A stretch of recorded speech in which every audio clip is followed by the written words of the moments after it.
Seigneur, nous te bénissons. Sois le maître de ce matin. Enseigne-nous, Seigneur. Enseigne-moi pour que j'enseigne ton père. Ta parole, nous assistons à Jésus. Nous avons discipliné. Amen. Merci à toi, le Seigneur.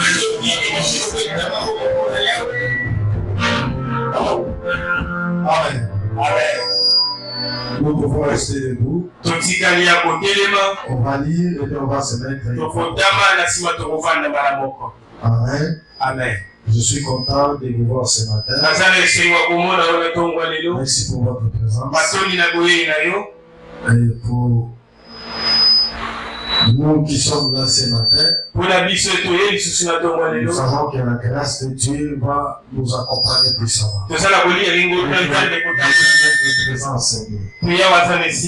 Amen. Amen. Restez bénis au nom de Jésus. Je disais restez bénis au nom de Jésus. La bénédiction, c'est un état d'esprit. Amen. Amen. Je disais restez bénis au nom de Jésus. 2 Rois chapitre 5, verset 1, et puis on va continuer la lecture. 2 Rois 5. Nous allons lire rapidement et puis on va se mettre. Ouvrir ta Bible. Je ne vois pas ta Bible. Je voulais voir ta Bible. 2 Rois 5. 2 Rois 5. Merci. Nous lisons au nom de Jésus. 2 Rois chapitre 5, verset 1. Amen. Naaman, chef de l'armée du roi de Syrie, jouissait de la faveur de son maître et d'une grande considération, car c'était pour lui que l'Éternel avait délivré des Syriens. Mais cet homme fort et vaillant était lépreux. Or, les Syriens étaient sortis par troupe, et ils avaient emmené captive une petite fille du pays d'Israël, qui était au service de la femme de Naaman. Et elle dit à sa maîtresse: oh, si mon Seigneur était auprès du prophète qui est à Samarie, le prophète le guérirait de sa lèpre. Naaman alla dire à son maître: la jeune fille du pays d'Israël a parlé de telle et telle manière. Et le roi de Syrie dit: va, rends-toi à Samarie, et j'enverrai une lettre au roi d'Israël. Il partit, prenant avec lui 10 talents d'argent, 6000 siècles d'or, et 10 vêtements de change.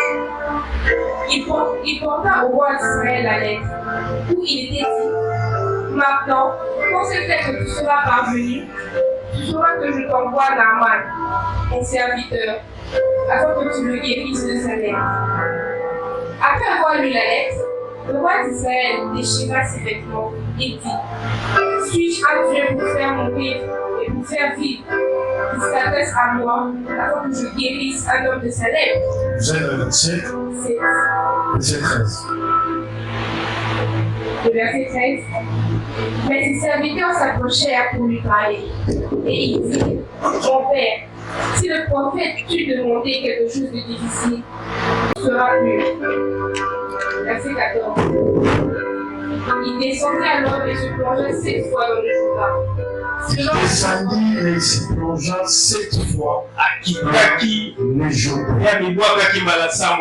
Jourdain. Selon la parole de l'homme de Dieu. Selon la parole de l'homme de Dieu. Et sa chair redevint comme la chair d'un jeune enfant. Merci, nous pouvons acclamer le Seigneur, acclamer le Seigneur. Vous savez, l'histoire dont nous venons de lire, c'est l'histoire de Naaman. J'aime beaucoup cette histoire. Je suppose dans cette histoire, il y a beaucoup d'enseignements. Le premier enseignement, c'est l'attitude de la femme de Naaman. Et la deuxième leçon, c'est la jeune fille. Et là, on va aussi la libérer à mon Jeune fille qui venait d'Israël. Moi, ça où t'as qui On a fait esclave. Oh, bah, j'ai qui n'a mignon. Il travaillait auprès de la femme de Naaman. Il y a un ça la pembeni ya moi ça Naaman. La troisième chose, c'est le roi. Il y a misatu ya kosimba eza mokonzi. L'attitude du roi. Lolenge ya kozala ya mokonzi. Et la quatrième des choses, ya minei c'est l'entourage de Naaman. eza bato bazalaki nzinga Les Naaman. serviteurs de Naaman. Babasali ya Naaman. Ceux qui étaient avec Naaman. Bato bazalaki na Naaman. Dirait ceux qui accompagnaient Naaman. Oyo bato babale kotambola na Naaman. Acclame le Seigneur. Nous betima boko mpona ya. La quatrième, la cinquième des choses, Ya mitano c'est Naaman lui-même. eza Naaman ye moko. Et pour finir, Pona kosilisa c'est Élisée le prophète. eza Elisa mosakoli. J'ajouterai encore un autre personnage. Na kobaka lisusu mutu mosusu. C'est Géasi qui était serviteur auprès d'Élisée. Na kobakisa Géasi oyo azalaki mosali pembeni ya Elize. Vous pouvez tourner votre micro. Ah, ok. Donc, c'est ça. Amen. Acclame le Seigneur. J'aimerais que tu acclames le Seigneur. L'attitude de la jeune fille qu'on venait captiver. Et c'était quoi son attitude? La Bible dit que la fille a été captivée comme esclave. Elle était captivée comme une esclave, mais elle a apporté une bonne nouvelle auprès de la femme de Naaman. Elle dira à la femme de Naaman, si mon Seigneur était au Samarie, auprès du prophète qui est au Samarie, le prophète le guerrier de Samarie, elle a apporté une bonne nouvelle pour Naaman. Comment la jeune fille a su que Naaman était malade? Parce que Naaman était lébré. Naaman cachait sa lèvre. La lèvre de Naaman, Naaman était un vaillant homme. Un homme habitué. C'est une bonne nouvelle que la jeune fille a présentée auprès du femme de Naaman. Cette bonne nouvelle a changé la vie de Naaman. Je vais te dire ceci. Tu dois mettre dans ta tête. Il y a des gens qui sont autour de vous. Peut-être qu'ils ont des problèmes. Oh, l'Éternel peut te donner la solution des personnes qui vous entourent. Il y a des gens qui sont autour de vous. Ils ont des problèmes peut-être de maternité. Ils ont des problèmes peut-être du travail. Mais la bonne nouvelle que vous pouvez apporter à ces gens, c'est de leur présenter la puissance de Dieu. C'est de leur dire qu'il y a un Dieu qui agit. C'est de leur dire qu'il y a un Dieu qui est puissant. Vous devez tout donner à vos enfants. Mais si vous ne montrez pas à vos enfants comment prier et comment chercher Dieu, vos enfants, à un moment donné, ils seront limités. Vos enfants, à un moment donné, ils seront limités. Voilà pourquoi vous devez savoir que la vie ne peut réussir qu'à ceux qui comprennent comment est-ce que la vie fonctionne. La réussite de la vie, c'est d'abord la présence de Dieu. Vous devez montrer à vos enfants comment prier, comment chercher Dieu. Vous devez imposer la prière dans vos vies. Vous devez imposer la présence de Dieu dans vos vies. Vous devez imposer la présence de Dieu dans vos maisons. Ceux qui vous entourent, les personnes qui vous entourent, ils sont censés de connaître que vous avez un Dieu. Alléluia. Gloire au Seigneur. Alléluia. J'aimerais bien avoir votre attention. Ne vous distrayez pas. Amen. Amen. La première des choses, je vous avais dit, c'était la fille. La fille a apporté la délivrance dans la maison de Naaman. À cause de sa nouvelle que Naaman a été guéri. Bien aimé, La fille a resté positive. Malgré qu'elle était esclave. Mais elle est restée positive. Elle savait porter la bonne nouvelle. Voilà pourquoi j'aimerais aussi dire ceci. Ne méprisez pas les personnes qui nous entourent. Tu ne connais pas l'avenir des gens qui t'entourent. Tu ne connais pas, tu ne maîtrises pas le lendemain. Des personnes qui sont autour de toi, tu ne maîtrises pas leur avenir. Voilà pourquoi, même quand tu nourris quelqu'un, tu dois le considérer. Mets-lui à la place des humains. Ne vois pas des gens comme des esclaves. Considère des personnes qui sont autour de toi. La vie est tellement complexe. La vie, les gens changent de place. Un président peut être à la prison. Un prisonnier peut aussi être à la prison. Voilà pourquoi ne méprisez pas les gens à cause de ta position actuelle. Parce que tu ne sais pas ce qu'elle est là de l'aider à apporter. La jeune fille a apporté la bonne nouvelle. Malgré elle était esclave, mais elle a apporté une bonne nouvelle. Et cela a changé la vie de l'homme. Personne ne maîtrise la vie. Personne ne peut expliquer la vie. Parce que c'est l'Éternel qui maîtrise la vie. C'est l'Éternel qui connaît la vie de toutes les choses. C'est l'Éternel qui maîtrise la vie de toutes les choses. Quelqu'un me comprend. Et la Bible dit ceci. La jeune fille a apporté la bonne nouvelle. J'aimerais dire à quelqu'un qui est maltraité. J'aimerais dire à quelqu'un qui est maltraité. J'aimerais dire à quelqu'un qui passe par des souffrances. J'aimerais dire à quelqu'un qui est méprisé. Peut-être que tu vis chez les gens. Peut-être que tu grandis pas chez vous. Mais sois confiant. Il y a un Dieu qui te connaît. Il y a un Dieu qui maîtrise ta vie. Il y a un Dieu qui connaît l'avenir. Il y a un Dieu qui maîtrise l'avenir. Plus que quiconque dans ce monde. Il y a un Dieu qui maîtrise l'avenir. Et cette jeune fille est restée positive. Reste positive dans la vie. Même les souffrances, tu es en train de passer par des souffrances. Même sans les choses, elles ne marchent pas. Lorsque les choses n'évoluent pas, reste positif. Même si tu es combattu, reste positif. Dis à ton ami, reste positif. Cette fille est restée positive.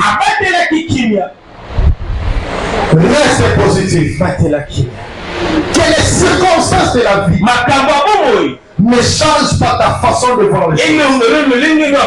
Les réalités que tu fais face aux autres ne change pas ta façon de considérer les choses. Reste positif. Il y a un Dieu qui maîtrise la vie.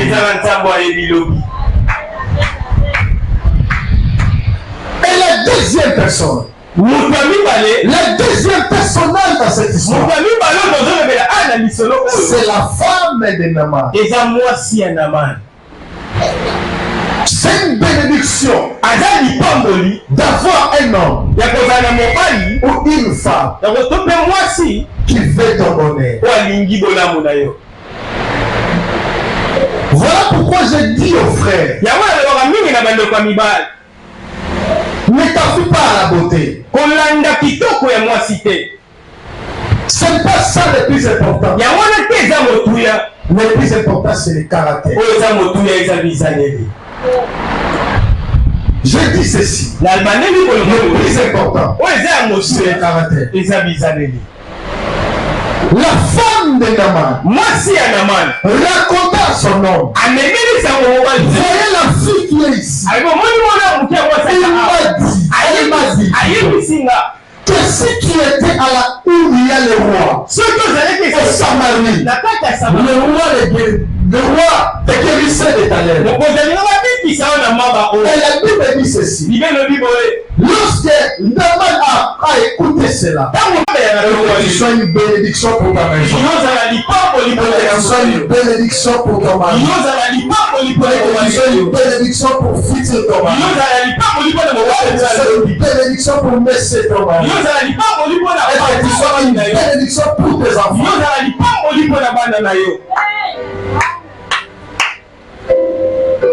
Lorsque la maison ne marche pas, ta responsabilité c'est à la fin.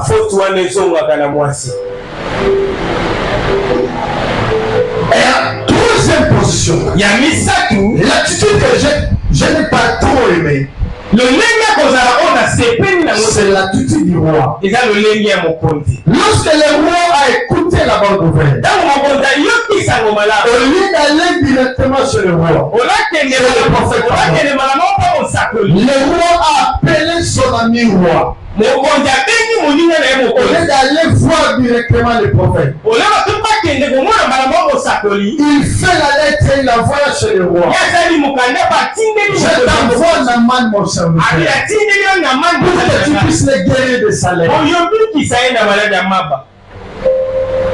a dit, lorsque le roi d'Israël a vu la lettre, le roi déchira ses vêtements.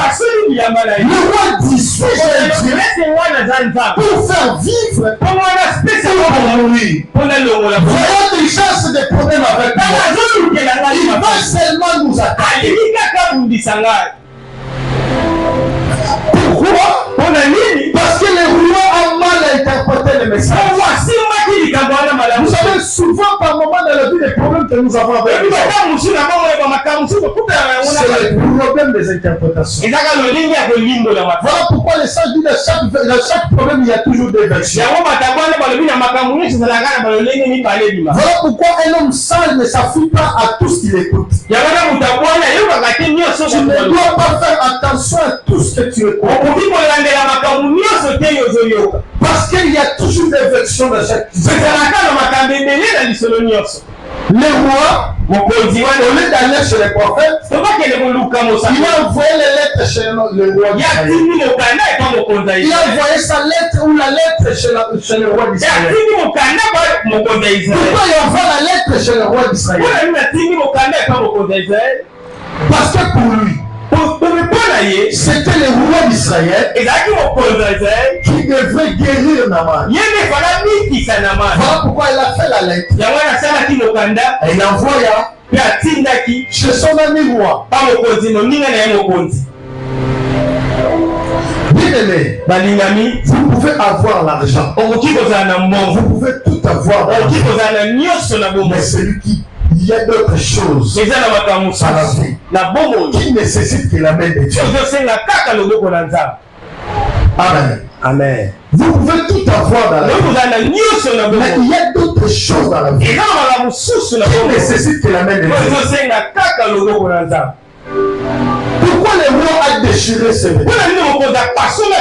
Lorsqu'il a lu la lettre, parce que le roi savait, je ne peux guérir. Il y a des choses dans la vie qui nécessiteraient que la main de Dieu.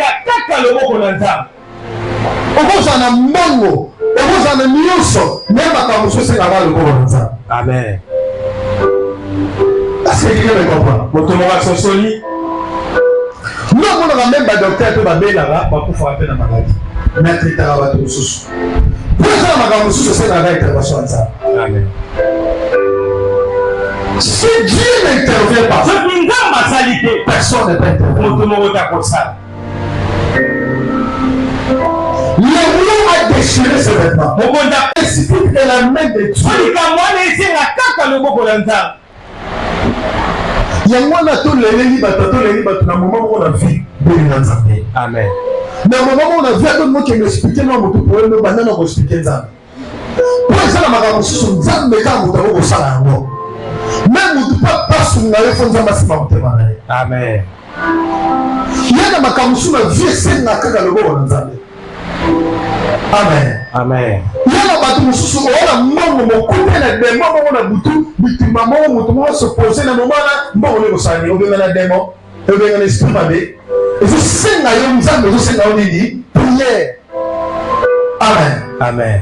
yana mamaladi mosusu bato bazwaka eza kindoki eza ya butu esenga okende na hôpital te esenga yo obuka mabolongo na susu nini osambela esenga yo intervention ya nzambe.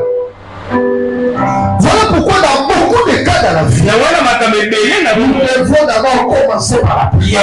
Mon frère, j'aimerais te dire commence par la prière. Ma soeur, j'aimerais te dire commence d'abord par la prière. Commence d'abord par chercher Dieu. Le roi a déchiré ses vêtements. Parce que le roi savait je ne peux pas te lever. Mais pour le Seigneur, aujourd'hui, on a attitude du roi. Roi akende koluka mosala nzambe yake koluka muninga na roi batu mingi na vie tozwaka lokumu lobi kote mpona nini parce que des fois par moment tolukaka délivrance esika ya mabe. Amen. Amen. mpona place okota prière na place okota jeune na place obanda kosambela yo bandi koswana yo bandi koluka mutu akointervenir yo bandi koluka mutu akosala elolo or obosani nzambe alobi na exode alobi à moi la vengeance et à moi la rétribution. Amen. Amen. Gardez silence et moi je combattrai pour... C'est-à-dire, il y a d'autres choses nécessitent que la main de Dieu. Il y a d'autres choses dans la vie nécessitent que l'intervention de Dieu. Il y a d'autres choses dans la vie. Si l'Éternel n'intervient pas, personne aussi ne peut intervenir.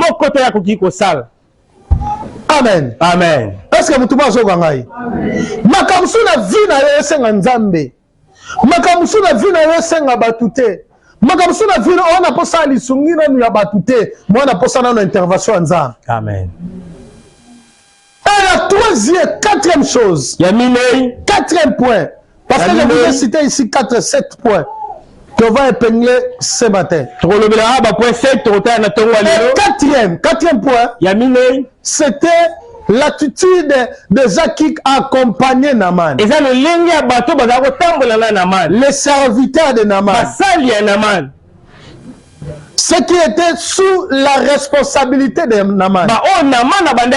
Les réactions. Lorsque Naaman est allé chez le roi, le roi a fait la lettre. Et la lettre est parvenue jusqu'au roi d'Israël. Le roi d'Israël a parlé au prophète. Lorsqu'il a parlé au prophète, le prophète a appelé Naaman. Mais Naaman arrivé en Israël. Naaman pensa et que le prophète devait sortir pour parler avec lui. Oh, cela n'était pas ainsi. Ce n'est pas comme ça que le prophète voyait les choses. Le prophète a dit à son serviteur Géasi d'aller dire à Naaman de se jeter au Jourdain pendant 7 fois et sa chair deviendra saine. Lorsque Naaman a écouté cela, Naaman murmura. Naaman dire. Je me disais. Il sortira lui-même. Il viendra à mon rencontre. Il me posera les mains. Et je serai guéri. Naaman a voulu partir. Mais la Bible a dit les serviteurs de Naaman. On dit à Naaman. Oh mon Seigneur. Si le roi. J'ai demandé quelque chose de difficile. N'aura-t-il pas fait? Comment tu fais raison? Le prophète t'a dit d'aller te jeter seulement aujourd'hui. Et ta chair va revenir comme ça d'un petit enfant. Amen. Amen. Mais chaque musu tozwa na vie po tozwa na malamu te pembe na biso. Amen. Wana batu te pembe no ba ko fani so ba biso vérité. Waga na ba flatter. Non, mon rappel batu musus. Balinga rappel vérité te na vie. Ba pro musu tozwa na vie. Po biso pe to ko ga vérité te. So muta biso vérité kanisi ennemi. Amen. Na bandela ko loba boye. Mena za boye. So mutu ayebisi ngai de ndenge okati suki wana esimbiote fo bando okati ra. Est-ce que so na kati ra na bimisi ko kitoko ye mutu abima kitoko bien ngai. Conseil n'est ma bé pour la robe et malam. Mais si on a mis son rôle, le banimoutou à Saint-Nini, à l'ingingate. Amen. Amen. Et là, comme ça, ça a mis son mabé, les hommes tout est tio. Ton lina kaka, tous en abattu, mais n'a biso bali, ça biso ma malam pour la biso. Somme to bani goye biso ma mo eza malam pour na, mais yo zomo na mabé au kabo ena oyini. Amen. Amen. Tala ba serviteur anaman. Baby si naman balobi soki roi, so prophète a senga gelo comme neno, nga osala ngote, ka prophète nenga bino mi boka na Jourdain, nde posone robonga, ndo moni mabe. Amen. Amen. Et Bible zo bani. Naman tango yoki bongo a changer décision na ye. Soko lingo kende liboso, veye na bato baza pembe na yo. Soko lingo kende liboso, veye na entourage na yo. Soko lingo kende liboso, veye na batu nini oyo kaka. Batu nini oyo kaka. Batu nini bapesa ko ba conseil. Batu nini oyo fanda na bango, veye sur bango. Asa mutu bazo kangai. Akobetela Yesu maboko makasi. Asa mbali media bakabona. Yana bat musu ba chéri ba fiancé batambula wana me wa yebi ke dato kabwana me mofanda esika mo bokuta na poko bokuta na ke lobby me yebi ke dato kabwana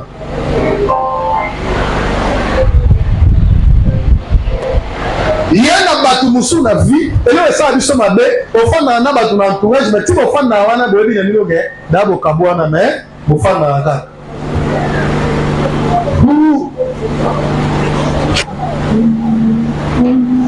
Naolo mawa pozo les lips appeler à 500 000 espaces charmant.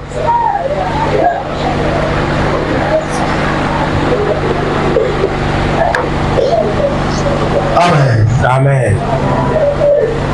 Et voilà pourquoi beaucoup n'évoluent pas. Parce que nous avons autour de nous les gens qui sont avec nous. En réalité, ils ne sont pas avec nous. Tala baningo fanda na ba. Tala baningo za na ba. Tala batoto o bantourage. Est-ce que le nom de l'église na biso? To kono ba to ba serviteur ba na biso.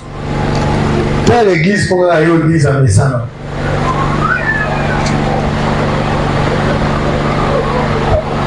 Amen. Amen. Voilà, ça fait un temps.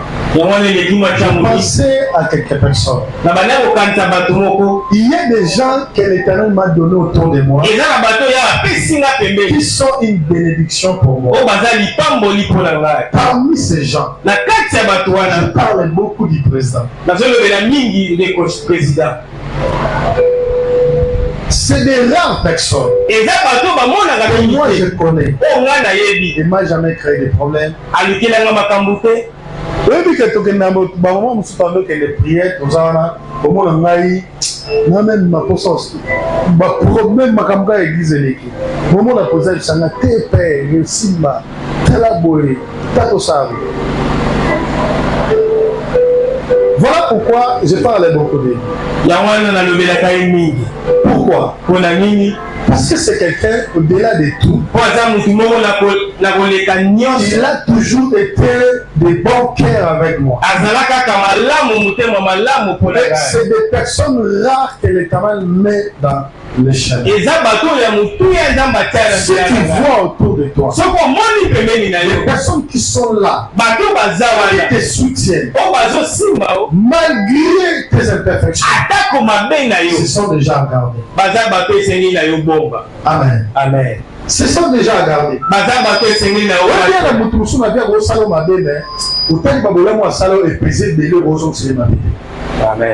Amen. Amen. Amen. Acclamez pour le Seigneur.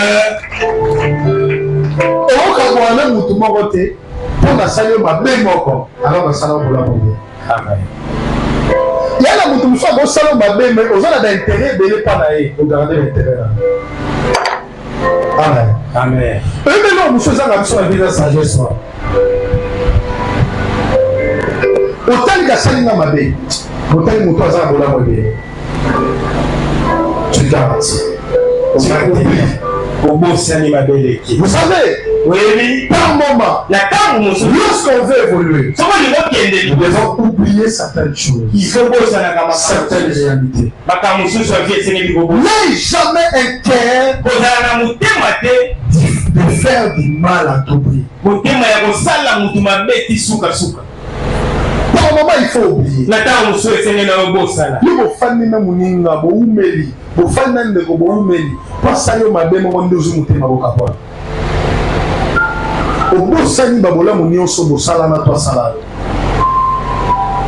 Amen. Amen. Alléluia. Gloire au Seigneur. On est né dans un bon. Les a passés. Nakabwana bana ngala zana ba. Ndio mona appelle l'église na l'église ba pamba te wa rote. Pour aller. Na confesse bana ngai tolikana mo banzele de la passe. Amen. Amen. Tolikana mo banzele de la passe. To bando sambela tam supolele. To bando sambela na ba passe. On lelo to zana ba rachidi ozo mona tande ba souffrir pour l'église. Et lobby va mériter par maman l'église. Amen. C'est pas que mutumo ayega lobby boy. N'est la bosse à ça la pour la jamais. Amen. Amen. Et c'est ça la vie. Si tu as ça dans ta tête, tu auras moins de problèmes dans ta vie. Tu auras moins de problèmes dans ta vie. Protège les personnes qui t'aiment sincèrement. Protège les personnes qui sont avec toi sincèrement. Il y a d'autres personnes dans la vie qui sont à protéger. Il ça la vie des gens compris pourquoi Naman était entouré avec ces gens.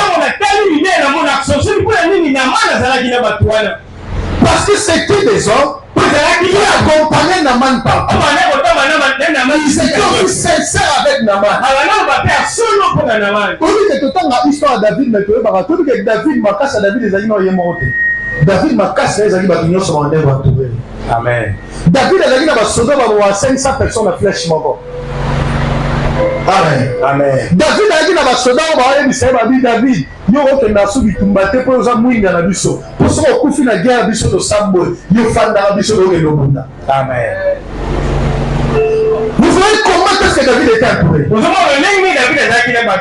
l'évangile comme les gens ont été ailleurs. Tu n'as pas 11 personnes parce que j'ai déjà fait moi. Ami Boba. Amen. Amen. 11 personnes wana Yesu akei mais bazaki prier même ya kokufa. Ba apôtre muso mona wana na Bible muso bakufa mutu na sema ko likolo, muso ba diembika bango, muso bakufa na maladie, bakufa na problème moko makasi. Mais malgré tout ça, ba garder l'évangile. Amen. Voilà pourquoi Jésus n'avait choisi que 12. Il y a un 12 était 70. Mais Jésus n'a choisi que 12. Il y a 12 personnes. Le problème n'est pas d'avoir beaucoup de gens autour de toi. Mais le problème c'est d'avoir autour de toi des personnes qui servent avec toi. Même lorsqu'il y aura la souffrance.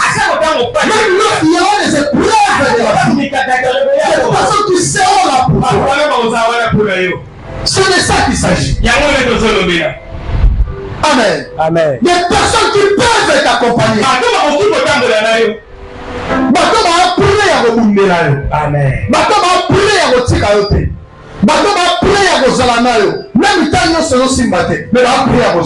Amen. Alléluia. Gloire au Seigneur. On ne laisse pas un soldat à terre. On ne laisse pas un soldat qui est à terre. Un soldat tombé.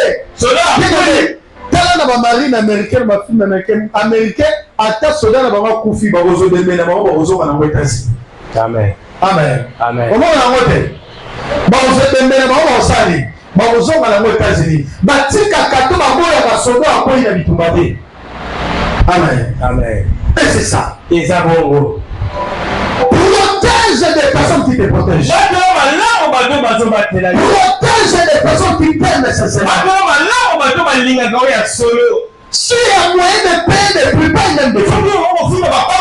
Mais protège ce genre de personnes qui sont rares.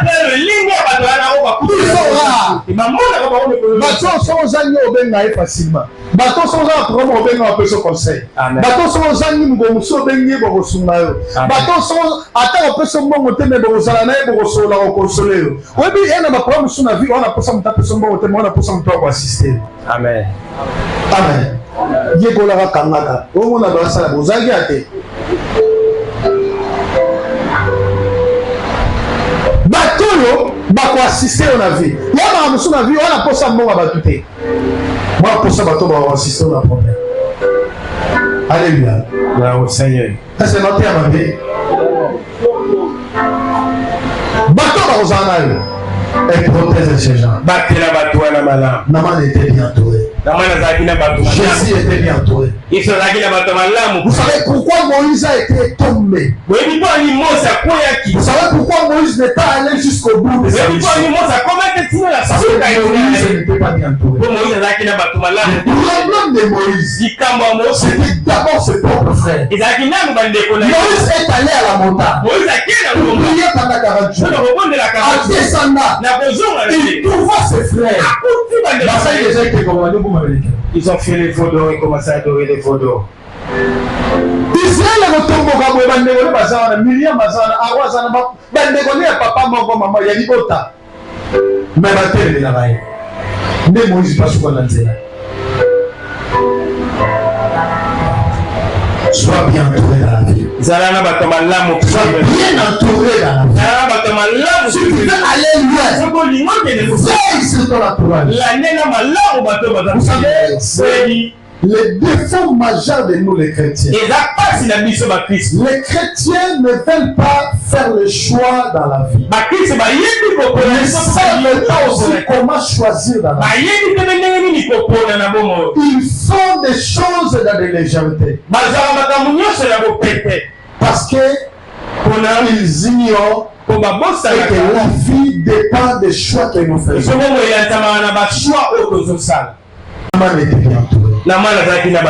Et quatrième, cinquième et sixième point. Cinquième ou sixième personne. Cinquième, c'était Géasi, serviteur d'Élysée.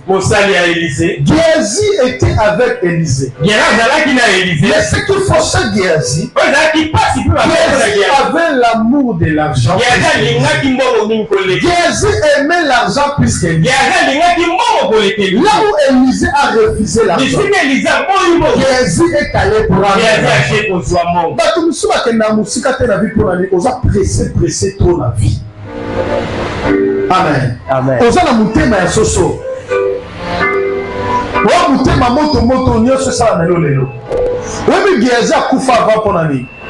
Po Géasi papa na ya boyimbo ya landi na mana lobi pesa na papa ko tabia sa gere na boyimbo wana pesa onka tozonga ake uzambo. Voilà pourquoi yangwana okoki kozana na ba serviteur na ba depembe nozo mona bozaba wa parents na bolimo bozana ba rentrer. Il n'est pas avec toi. Azala yote. Il n'est pas avec toi. Azala yote. Quelqu'un qui peut être avec toi physiquement, mais n'est pas être avec toi spirituellement. Quand tu dis que je suis ton père, tu le dis ou tu le penses. Quand tu dis que je suis ton pasteur, c'est simplement tu le penses sincèrement. Je suis vraiment ton pasteur. C'est de ça qu'il s'agit. Quand tu dis que tu viens à l'église, tu viens pour prier pour la semence divine, c'est vraiment ton église.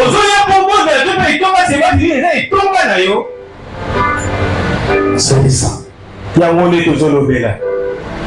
Tu viens seulement pour la semence divine, c'est vraiment ton église.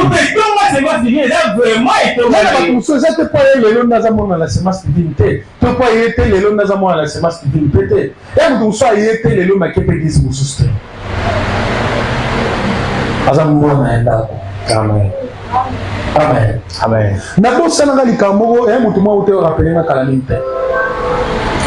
L'église autres na confiance nango nzamba lobela nga mingi pa bato.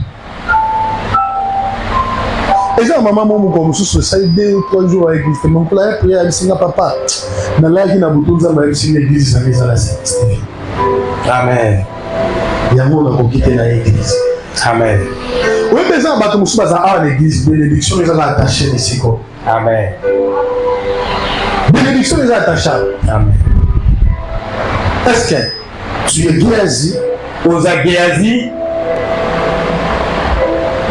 Ou tu es Élisée auprès d'Élie? Tu poses à Élisée, puis à Élie. Élisée était fidèle auprès d'Élie. Et là, tu me sens ma langue à Élie. Mais Géasi n'a pas été fidèle auprès d'Élie. Et là, qui fidèle était puis Élisée. Namandela golo bala batuboe. Et il te place ma bezo salama. Et na batu muso ata ma bezo salama na ya salama bete. Oui pour nani. Ya na batu muso na vi ba bota ma ba salama bete. Ba ko ta pela ma ba batuté. Tala Samuel akola na ndako ya Eli na kati église. Eli afanda wana na mwasi na ina bana na ye. Bana Eli ofine na fini basala mabe biloko ba ba pesa na église bango bazoka bazo sakana nango. Mais Samuel amona ko mais Samuel akota na mabe na bango. Amen. Sozali. Et c'est ça ce qui tue beaucoup de personnes. C'est ça ce qui tue aussi beaucoup de jeunes. Parce que beaucoup sont des Géasi. Ils sont là à la poursuite de l'argent. Ils ne veulent pas chercher Dieu. Ils ne veulent pas prier. Mais ils sont là pour de l'argent.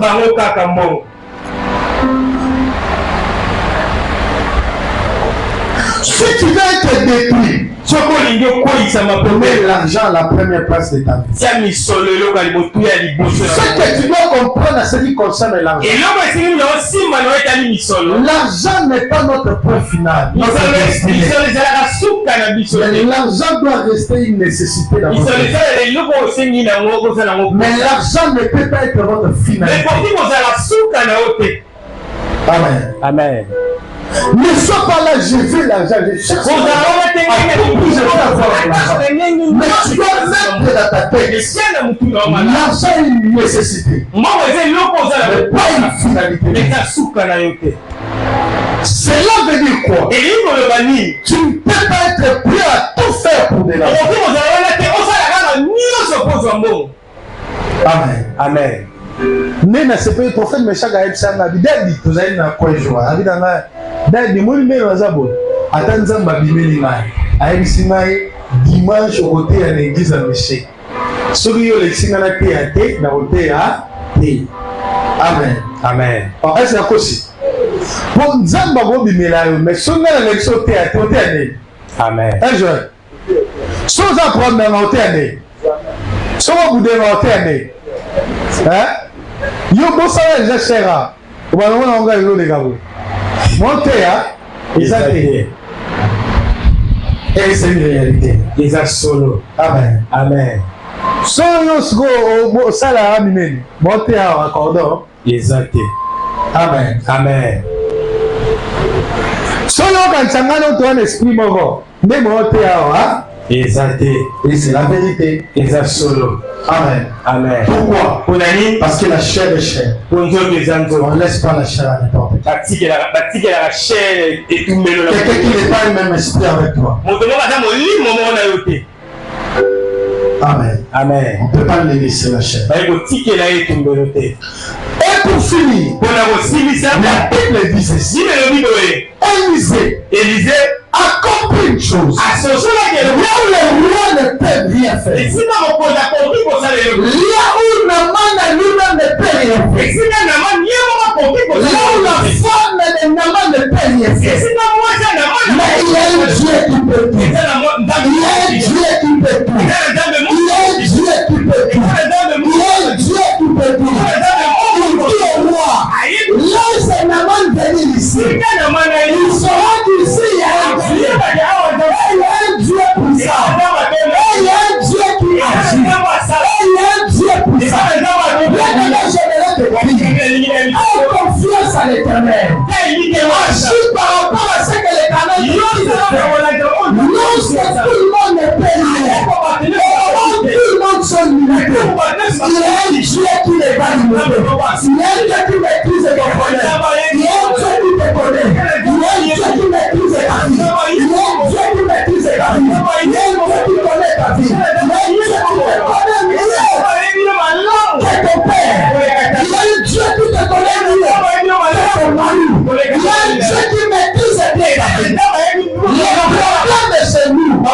Nous n'avons pas confiance en Dieu.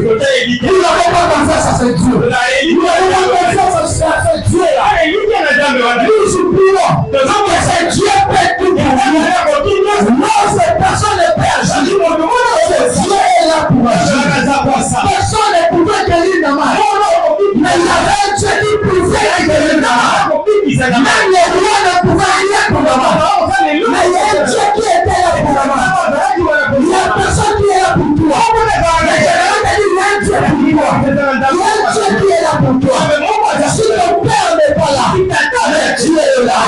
Jésus-Christ est là. Et il a donné sa vie. Il a épargné le roi pour que tu sois sauvé. Là où personne n'est payé pour toi, mais il y a un Dieu qui paie tout pour toi. Là où ton mari n'est payé pour toi, mais il y a un Dieu qui est là pour toi. Là où tes enfants n'est payé pour toi, mais il y a un Dieu qui est là pour toi. Là où ta femme n'est payée pour toi, mais il y a un Dieu qui paie tout pour toi.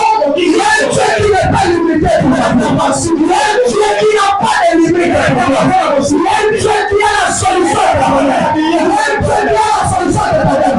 Et ce Dieu-là, c'est Jésus-Christ de Nazareth. C'est Jésus-Christ de Nazareth. Il nous a dit, je vous abandonnerai jamais. Jusqu'à la fin de ce monde, je serai avec vous. Je serai toujours avec vous. J'aimerais bien te dire, quand tu dors, il est là. Quand tu te réveilles, il est là.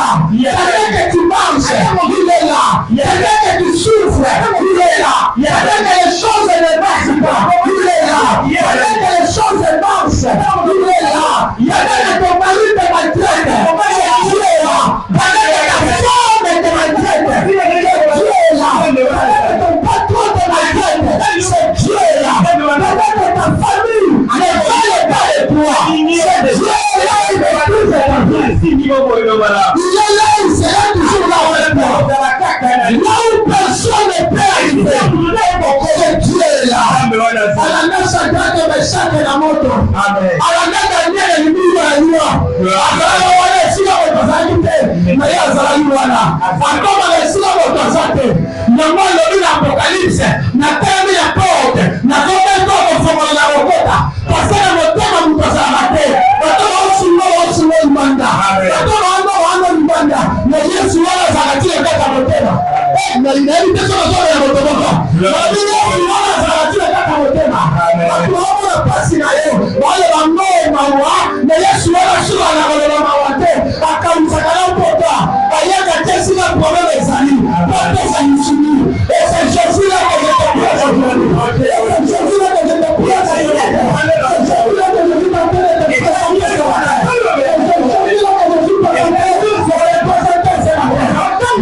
Moïse a fini sa voix au fondement. Il dit à Moïse, tu veux savoir mon nom? Je me présente comme Jésus. Parce que je suis un Dieu qui est parmi. Parce que je suis un Dieu qui est parmi. Toi tu seras. Moi je serai là. Moi aussi je marcherai avec toi. Cette souffrance de Dieu est là. Cette bénédiction il est là. Les hommes de la grande terre ne peuvent les inventer. Les hommes de la grande terre ne peuvent pas si me donner à la mission. Les hommes de la grande terre ne peuvent pas citer. Mais que Yémi attend les semoisons à la mission. Attends que vous êtes la salut. Attends que vous êtes la salut. C'est Dieu là où le fait la vie avec nous. C'est Jésus est là. Oui, bien. Samedi, j'étais chez mon frère, c'est notre frère Christian. Frère Christian a bien 6 heures à lui na lalité. Na bouton et l'eau na lalité. Na lycée na la tongo. Na ye na tongo. J'étais chez vous 6 heures, madame. 6 heures. 6 heures, j'étais jeune. La combatté, la 6 heures, j'ai la lemba. Tout est là présent. 6 heures. Na quelqu'un qui m'a dit prière. Prière. Notre aussi prière. Délivrance, c'est les bazars, j'ai fini dans ma maison. Je pense qu'elle est là, elle est ici. Donc, on va nous samber là, on va nous prophétiser. On va nous faire un message. Et il y a sous qu'attendre aussi prière. Malamongo et le gouvernement tout ça va s'aider ici. Amen. Amen. Bien aimé. Il y a un temps où sous la vie na yonza de l'homme par ça. Amen. Et si quand on va ça la tête à l'emaner ça va les Est-ce que vous comprenez? Amen. Voilà pourquoi moi j'ai toujours dit à l'église. Moi on m'appelle lorsque tu as des problèmes. Tu nécessites la prière. Si c'est urgent, tu m'appelles. Je viens prier chez vous. Amen. Amen. Et il y a un Dieu. Rien ne dépasse sa souveraineté. Rien ne peut dépasser sa puissance. Quand on a une dame aussi dans la kika pas bon jouer de bosso tout ça bien là sur dans le plan de maison les camo et les capos et ça va être il y a un peu de écrire on va mettre bâtiment on va voir vous voyez bosso là pardon bien aimé tout ça mais la nzambe o ayebi fit aller pas au maîtriser non sur la vie. Amen. Il y a les locaux comme moi côté pour les dépasser comme mayele ya mutu pour les dépasser nzambe zate. Likamunios oyo dépasser les dépasser nzambe. Amen. Nzambe ana makoki ya nyonso pe kosala nyonso na vie. Voilà pourquoi j'ai toujours dit aux gens amen. Alléluia. Attends, c'est comme avant de solano de mais c'est vraiment la établi par l'homme de Dieu. Là, on peut parler. Amen. Est-ce qu'on comprend qu'on a dit? Là, on peut parler. Nan ndenge yo fandi wana. Mais nan ndenge musuna ndenge yo fandi wana. Amen. Nan ndenge mo na ngamba na pele mo na ngate. Amen. Madame na bando ba inside also. Soit il y a comment bang, soit il y a soit il y a au outil du journal de l'école pour les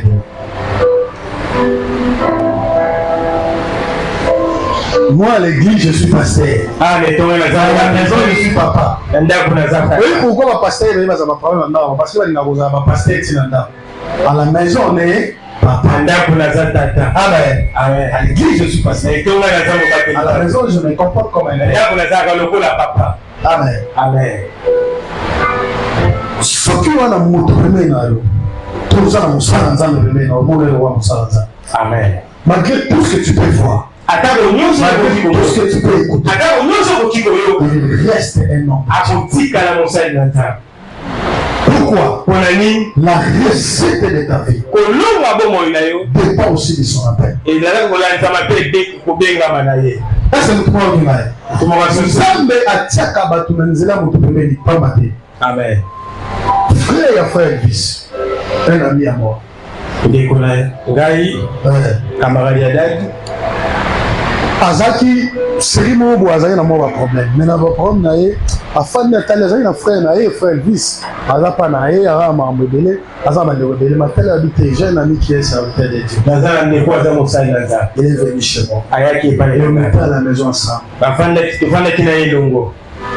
Elle restait chez moi là. Il restait chez moi. À un moment donné, quelqu'un est venu chez nous à la maison. Moi, je n'ai pas invité. Et lui aussi n'a pas invité. Il n'est pas venu s'acquitter. Aya na ebisabi nzamba ebisinga tinako na ndako misoso zaki atongo ko kapa menemo yebwe kalami te apesina ba précision ba moi abi dans 2 mois makamala yo fungwa eto le mwana ndako pe ko fungwa mano kubana ndako lelo o vile yo fungwa ba. Amen. Quand nenga iseko manda ko na azo poster mena msala ayina koma pe véhiculer et m'a mené ce fond. Amen. Agosi vérité. Pourquoi? Il était chez moi à la maison.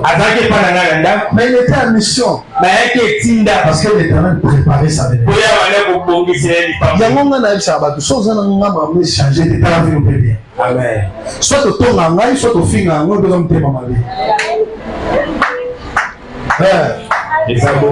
c'est un aussi. Soit on a pété mon Congo. On a mis un sima. Père. Yona mwana yo moko pozuluka bitumba yo moko. No moni pe makambo sa nete ozala bitumba famille na bino obakisi suna yanga likolo. Yanga siko eza mabena ko leka famille na bino. Ponga mutu na ko pambola yo me bakisi su bitumba na likolo. Yango moni complications aussi là. Parce que ozala président tout président Olimbisa na pesa va témoigner nani. Tout le temps na président va ndeka osala mais président va no fana na studio mo wa muke. Président Olimbisa neza passer na. Na président. Va fana studio mo wa muke. Na tozale na Tseboy, na Tseboy, na Tseboy. Et aujourd'hui le c'est qui? Les bras au Gaza. Hein? Amen. Amen. On fait un foutu transport à Kepe Turquie à Zongi, après la foyer na fana. Mais c'est si musaloyet. Amen. Amen. Mais tout ça, quand tu as les avions à la tête, très joli. Les avions à la tête, tout ça, mais la boule pour les. Ma père a touché les animaux à la tête. Vous voyez, on a ça, mais là, mais quand on a un sous, au bout, ça n'a pas intérêt dans les appels. Amen. Après, on va nous sous, moi, il faut voir. Ils ont été. Nous devons nous souvenir de tout le monde. Bien aimé, il y a un bâton sur la vie, au bout, c'est une bête. Oui, mais Élisée, hein. Bazo bisai babi Eli ako saya le moke ndali se boka ba mona bino na ye alingia mutacha ina problème na elite pour la guide bénédiction les autres dépendent là na Eli et nous go biso atembele to ba batia moi nous bénédiction les dépend na ye et nous la satelle ya rozala malamu panal mais yo il y a une finalité aux gens pour ça pour là est-ce que vous pouvez comprendre? Amen. Oyebe logo nini ozoluka ozakoposa mpona ye na bafamille ebele nde bofandi yana otala bato bele baza batémoignage église oyo baa na batémoignage babina baza ebele oyo nzambe yala masili nasali kolafia bao. Amen. Amen. So baza moi manduzo ya mitombo yo ko no mona manduzo yo mo ba nit ba manduzo to e biseni ni aka wala epige dai tika po ba mona ba no na misha ba ele. Amen. Ya nzamba sala na via ba. Amen. Amen. Mona na mbo fasa mona na lia pozot ya maya ja to pital te aga ga na ju na samel pour na ju na sai service ka ta na zoni bo ni si la le ope. OK. Mais fire au ça d'autres man faut ça va on appeler ça mot pour ça d'autres pas ça me la parole bon c'est un appel de joffre mais puis que ba les cas de difficulté mais aussi dans la communauté. Amen. Mais dans le monde pour ça cher aussi de la communauté. Amen. C'est comme ça mon papa. Amen. Est-ce que ça me demande pour ça samedi? Le je vais faire alliance avec quelqu'un. Nous on fait l'alliance na moto. Je vais faire alliance avec toi. Donc c'est l'alliance là. Et l'Éternel va t'accompagner. Il y a autant de là. Des paroles que je vais prononcer sur toi. Ces paroles seront oui et amen. Et à dater d'aujourd'hui, tu verras les merveilles de Dieu dans ta vie. Et ça va commencer aujourd'hui. Ici, tu verras la main de Dieu dans ton parcours. Dieu ne m'a pas payé. Si c'est Dieu qui m'a payé, les paroles que je vais prononcer, cela va changer ta vie.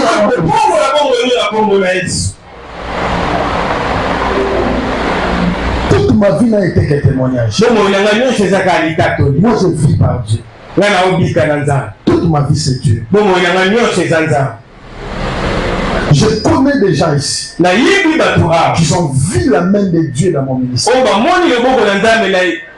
l'Éternel a intervenu dans leur vie au travers de mon ministère. Ils savent ce que je présente pour eux. Laisse que mon Dieu soit aussi ton Dieu. Je disais, laisse que mon Dieu soit aussi ton Dieu. Que ce Dieu t'accompagne dans notre vie. Partout tu seras. Sa main aussi marchera avec toi. Partout tu seras. Sa faveur aussi sera ton partage. Sa main aussi va t'accompagner. Lorsque la bénédiction de Dieu est ton partage. Je te bénis au nom de Jésus. Je bénis ta vie au nom de Jésus. Et Un jour, j'ai prié pour un papa qui venait du Canada. Ce papa avait beaucoup de problèmes. Quand je priais pour lui, je lui disais que tu seras grand dans cette pays. Dieu va te positionner auprès du grand. De ce pays. Et aujourd'hui, il est parmi les grands de ce pays. Il est à la présidence. Bien aimé, il y a un mot qui Paul a dit, amen. Il y a un mot qui m'a changer. Amen. Le nom de m'a changer. Amen. Ma camarade se changer. Amen. Lève-nous, nous allons prier. Alléluia. Je vais prier pour tout le monde. Je prierai pour tout le monde. Je vais prier pour toute l'église. Pourquoi je vais prier pour toi? Je vais mettre cette semence de la bénédiction dans ta vie. Afin de voir les choses changer. Les choses doivent être changées. Élève tes données. Dieu a l'éternel de te visiter ce matin. Et que ta grâce t'assiste ce matin. Et que tu subisses la bénédiction de Dieu là. Dis à ce Dieu de marcher avec toi. Aujourd'hui et à jamais. Et laisse ta voix dans la prière. Dis à ce Dieu, je vais voir ta main. Je veux ta bénédiction. Je veux que tu m'accompagnes. Je veux que tu bénisses ma famille. Je veux que tu élèves mes enfants. Je veux voir mes enfants prospérer. Je veux voir mes enfants prospérer. J'inspire à ta bénédiction. Parce que je sais que toi seul est tout permis. Parce que je sais que toi seul est tout permis. Élève-moi ta voix. Prie au nom de Jésus. Commence à prier. Demandez la main de Dieu. Demande la main de Dieu dans ma vie. Demande la main de Dieu dans ta vie. Demande la main de Dieu dans ta vie. Demande la main de Dieu dans ta vie. Demande la main de Dieu dans ta vie. Dis à ce Dieu de te visiter. Dis à ce Dieu de changer ta vie. Dis à ce Dieu de changer ta vie. Et les palmes de sa main sur toi. Et les palmes de sa bénédiction sur toi. Demande la faveur du vie. Demande la faveur du vie. Prie à haute voix. Élève ta voix. Élève ta voix. Prie à haute voix. Alléluia.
Que la grâce de Dieu soit sur toi. Que la bénédiction du Tout-Puissant soit sur toi. Subis la bénédiction de Dieu dans ta vie. Comme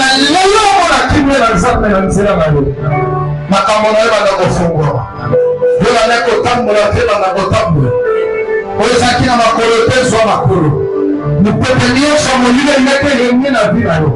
N'arrêtez à mettre dans les noms puissants de Jésus-Christ de Nazareth. Tu as le bon dans Zambé. Mais dans la vie, il y a aussi quoi. Mais dans la vie, il y a aussi quoi. Mais dans la vie, il y a aussi quoi. N'a pas eu mon lit. N'a pas donné les mamolini. N'a pas eu. N'a pas donné les mamolini. La vie n'a pas comme on a Jésus. Alors, Jésus. Reçois la grâce. Reçois la grâce. Reçois la grâce de Dieu. Reçois la grâce de Dieu sur ta vie. Reçois la grâce de Dieu sur ta vie. Et que l'Éternel te console au nom de Jésus. Reçois la grâce de Dieu au nom de Jésus.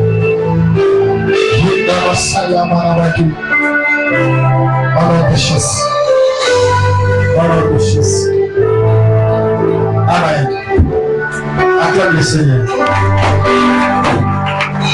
Je prie pour cette personne. Écoutez-moi.